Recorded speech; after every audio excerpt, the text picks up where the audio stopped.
ओम नमो भगवते वासुदेवाय। भगवान विष्णु के प्रिय भक्तों, एकादशी का व्रत भगवान नारायण यानी विष्णु को समर्पित है। दोस्तों, आज हम आमल की एकादशी की कथा शुरू करते हैं। इसे आमला एकादशी या रंगभरी एकादशी भी कहते हैं। पहले जोर से बोलिए ओम नमो भगवते वासुदेवाय। कहते हैं कि भगवान विष्णु की नाभि से ब्रह्मा जी की उत्पत्ति होने के बाद ब्रह्मा जी के मन में ये जिज्ञासा उत्पन्न हुई कि वह कौन है और उनकी उत्पत्ति कैसे हुई। इस प्रश्न का उत्तर जानने के लिए ब्रह्मा जी ने विष्णु जी की तपस्या की। तपस्या से प्रसन्न होकर भगवान विष्णु जी ने ब्रह्मा जी को दर्शन दिए। विष्णु जी को सामने देखते ही ब्रह्मा जी की आंखों से आंसुओं की धारा बहने लगी। ब्रह्मा जी के आंसू भगवान विष्णु के चरणों पर गिरने लगे। उनके आंसुओं से आमल की यानी कि आंवले का वृक्ष उत्पन्न हुआ। तब भगवान विष्णु ने ब्रह्मा जी से कहा कि आपके आंसुओं से उत्पन्न आंवले का वृक्ष और फल मुझे अति प्रिय रहेगा। जो भी आमल की एकादशी के दिन आंवले के वृक्ष की पूजा करेगा, उसके सारे पाप समाप्त हो जाएंगे और उसे मोक्ष प्राप्ति का अधिकार होगा।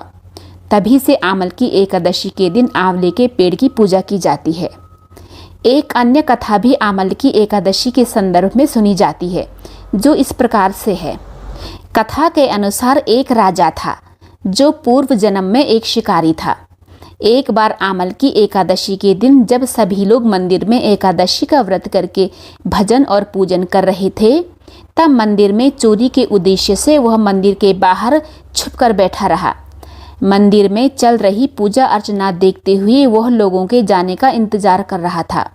अगले दिन सुबह हो जाने पर शिकारी घर चला गया। इस तरह अनजाने में शिकारी से आमल की एकादशी का व्रत हो गया। कुछ समय बाद शिकारी की मृत्यु हुई और उसका जन्म राज परिवार में हुआ और वह एक बड़े राज्य का राजा बना। यह उसके द्वारा पूर्व जन्म में रखे गए एकादशी के व्रत के कारण ही हुआ। चाहे कोई सी भी एकादशी हो, उस दिन विष्णु सहस्र नाम का पाठ अत्यंत लाभदायी सिद्ध होता है। जो उपासक विष्णु सहस्र नाम का पाठ करने में असमर्थ हों, उनके लिए यह निम्न छोटे छोटे मंत्र दिए जा रहे हैं। वे इनमें से किसी भी मंत्र की एक माला यानी 108 बार जाप कर लें, उन्हें पुण्य की प्राप्ति होगी। पहला मंत्र है ओम नमो भगवते वासुदेवाय। दूसरा मंत्र है ओम श्री विष्णुवे नमः। तीसरा मंत्र है ओम श्री नारायणाय नमः।